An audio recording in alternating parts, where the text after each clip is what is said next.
पिछली बार सोफिया और लेंसर से फाइट करने के बाद माकोटो डेमी प्लेन में उठता है और वो देखता है कि वो अपने घर के अंदर आ चुका है। लेकिन जब वो ध्यान से देखता है तो वो खुद को तोमोए और मियो के साथ सोता हुआ पाता है और हमारा इनोसेंट माकोटो उनको देखने की नहीं सोचता है कि वो उनको देखेगा नहीं। उसके बाद वो उनको तो नहीं देखता है, बट उसके बाद वो अपने हाथ को देखता है जब उसकी चोट ठीक हो चुकी है। उनकी आवाज़ सुन के तोमोए और मियो भी दोनों उठ जाते हैं। वो उसको पूछते हैं कि आप उठ गए हो माकोटो को, वो पूछते हैं। माकोटो स्माइल करके उन दोनों को गुड मॉर्निंग बोलता है।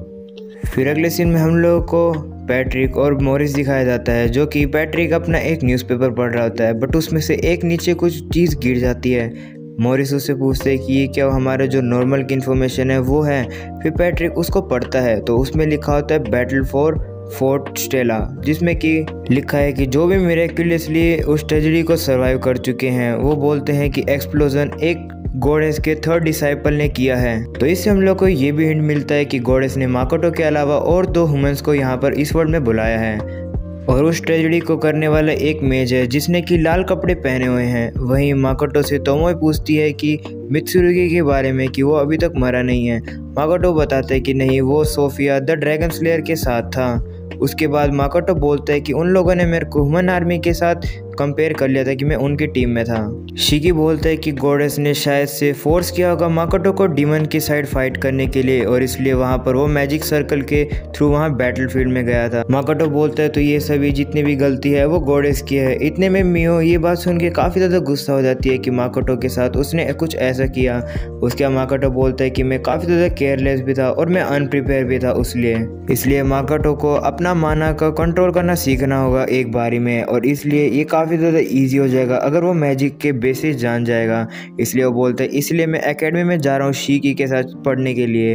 लेकिन तोमोए ये डिसीजन से खुश नहीं थी। तोमोए बोलती है कि उसके बारे में अगर हम लोग बात करें तो हम लोग भी चाहेंगे कि आपको हम लोग ज्वाइन करें साथ ही। माकोटो बोलता है कि नहीं, गॉडेस कभी भी हमारे प्लान में इंटरफेयर कर सकती है। तोमोए भी गॉडेस के बारे में चिंता करती है कि उसको पता है कि गॉडेस क्या कर सकती है। इसलिए माकोटो बोलता है कि इसी वजह से मैंने तोमोए को और मियो तुम दोनों को मैंने इस जगह पे हाइड करके रखा हुआ है। गॉडेस को शिकी के बारे में पहले से ही पता होगा, इसलिए वो शिकी के साथ वहाँ ट्रैवल करेगा ताकि ये काफ़ी ज़्यादा अच्छा होगा।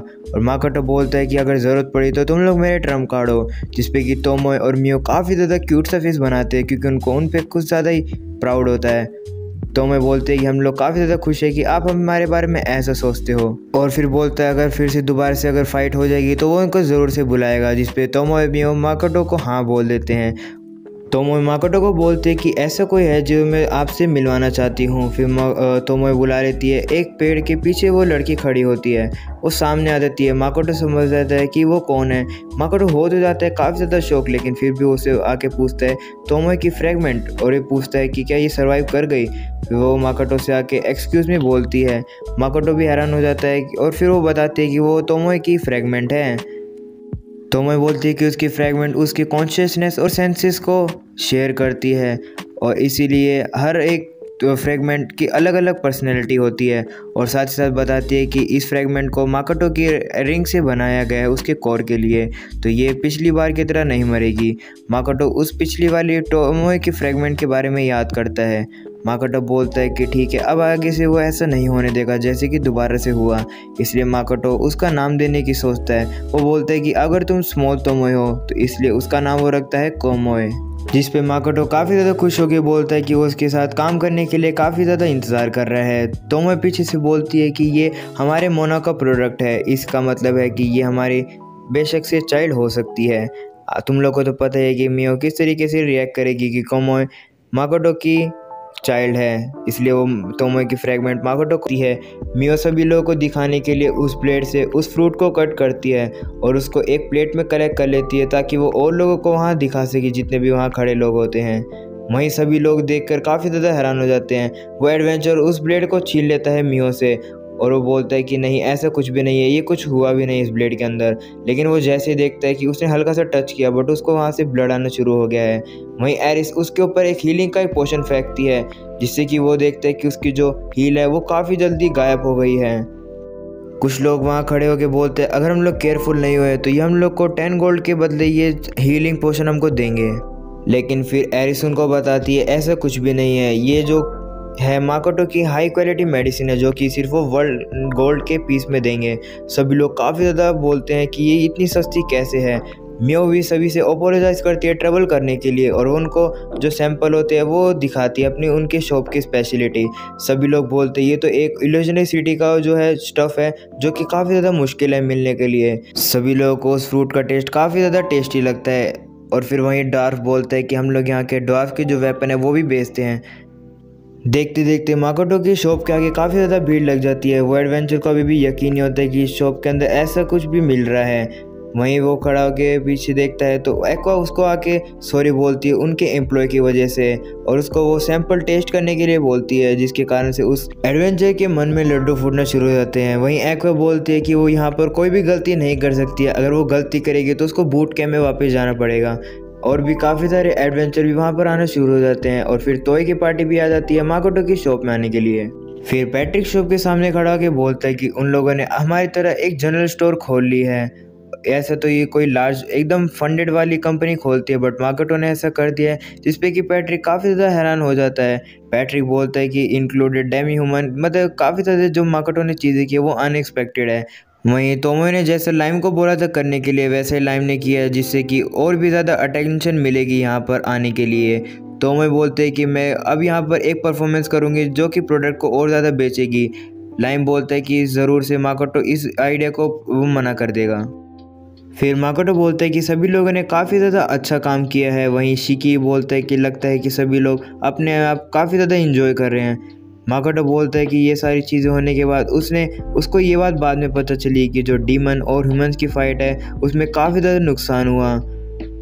कि जब माकोटो को गोडेस ने उस बैटलफील्ड में भेजा था, उसने सोफिया के ऊपर जितना भी अपना माना था वो उसके ऊपर फेंक दिया था। बट उसने ये बात रियलाइज़ नहीं करी थी कि जब भी किसी की कोई भी डेंजर में होता है तो उसका जो माना की जो पावर होती है वो और भी ज़्यादा बढ़ जाती है। और साथ ही साथ माकोटो ने ये भी रियलाइज़ नहीं किया था, और दो लोगों के प्रेजेंट जो कि माकोटो के वर्ल्ड से आए थे, जो कि इस वर्ल्ड में आके हीरो बन चुके हैं, जो कि वहीं पर फाइट कर रहे थे डीमन से। माकोटो बोलते हैं कि थोड़े समय के लिए वो उससे मिलेंगे नहीं, बट कभी ना कभी ऐसा तो टाइम आएगा कि माकोटो उनसे मिलेगा ही। और फिर माकोटो आसमान की तरफ देख के अपने मम्मी और पापा को याद करता है।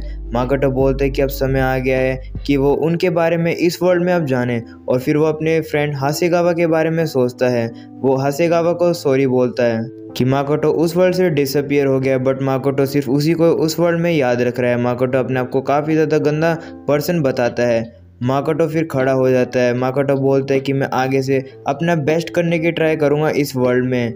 माकोटो बोलता है कि अब वो आगे से ट्राई करेगा लेस टेरेबल पर्सन बनने के लिए। एमा भी वहाँ पर आ जाती है। माकोटो देखता है कि वहाँ एमा पीछे आ गई है। एमा माकोटो को बुलाने आई है कि वहाँ जितने भी फीस्ट है सेलिब्रेशन के लिए तैयार हो गए हैं, ओपनिंग उसकी स्टोर के लिए, और माकोटो के साथ साथ फेयरवेल पार्टी के लिए भी। माकोटो को उसकी स्मेल काफ़ी ज़्यादा अच्छी सुनाई देती है। माकोटो बोलता है कि वो अब जल्दी आने वाला है वहाँ पर। माकोटो अब ये बात याद करता है कि चीज़ें तब स्टार्ट हुई कि जब वो एमा से मिला था। एमा से मिलने के बाद वो किस तरीके से तोमो से मिला, और धीरे धीरे करके वो जितने भी अपने सफ़र में और लोगों से मिला उन सभी लोगों को याद करना शुरू कर देता है। माकोटो फिर वहाँ आ जाता है जहाँ पर सभी लोग सेलिब्रेशन कर रहे होते हैं। माकोटो बोलते हैं कि काफ़ी सारी चीज़ें उसके साथ यहाँ पर आई है जब से वो इस वर्ल्ड में आया है।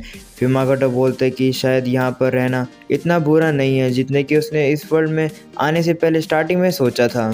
फिर वो खुश होकर बोलता है पोएम ऑफ द हार्ट। उसके बाद वहीं पर शिकी आके माकोटो को बोलता है कि काफ़ी बड़ी इमरजेंसी हो गई है। तोमो लड़ाई करती है मियो से कि उसने उसकी हिस्टोरिकल ड्रामा की मेमोरीज खा ली है। मियो बोलती है कि ये सारी गलती तोमो की है, उसकी कोई यहाँ पर गलती है नहीं। वहीं पर ही शिकी वहाँ पर बैठा रहता है आराम से एकदम कोने में दुबक के। माकोटो बोलते हैं कि जितनी भी चीज़ें बोली है वो अब सारी की सारी वापस लेता है। फिर माकोटो बोलता है कि उसको अभी के लिए लगता है कि इसके जो फ्यूचर है उसमें काफ़ी ज़्यादा डार्क भी है। और ये हो जाता है एपिसोड की एंडिंग। तो गाइज यार that's it for this series. यार तुम लोग को काफ़ी ज़्यादा पसंद आया कि मैं होप करता हूँ, और मेरे को तो काफ़ी ज़्यादा मज़ा आया। तुम लोग का इतना ज़्यादा मेरे को सपोर्ट मिला, तो यार सभी लोगों को थैंक यू। एंड यार ऐसे सपोर्ट बनाए रखना, चैनल को सब्सक्राइब कर देना, वीडियो को भी ज़रूर से लाइक कर देना, प्लीज़ ज़रूर से सब्सक्राइब करना याद रखना। और अभी भी चीज़ें रुके नहीं है, काफ़ी जल्दी और चीज़ें आने वाली है। सो या thank you for watching till the end. Bye bye.